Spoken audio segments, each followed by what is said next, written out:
In continuing from my previous assessment, my scene is still safe. This is still my only patient. I'm still wearing my BSI. I will continue from after the primary assessment.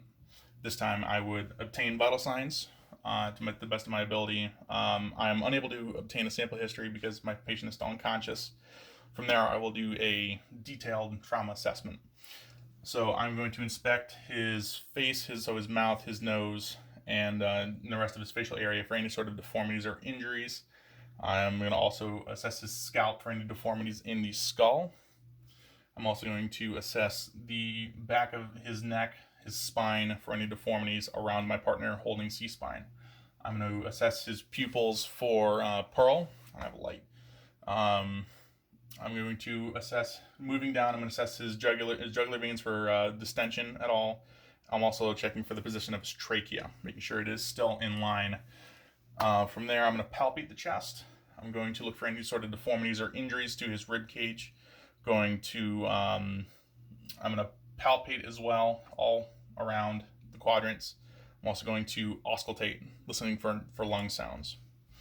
From there, I'm going to go down to the abdomen. I'm going to inspect and palpate all the quadrants, looking for any rigidity or any other injuries. From there, I'm going to go down to the pelvis. I'm going to assess for stability, pushing down and in. From there, I'm going to go check for a priapism with a backhanded sweep. Then I will go from there to the lower extremities, checking the femurs for any injury at all, checking for bleeding from the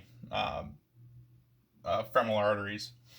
From there, I'm going to go up to his arms, do a quick sweep, look for any sort of major injuries or deformities. Finding none, I'm going to have my partner hold C-spine and we're going to roll. I'm going to check his entire spine, check his back and buttocks for any sort of injuries. I'm going to manage any injuries I have seen in this entire assessment, and from there, I'm going to transport my patient priority.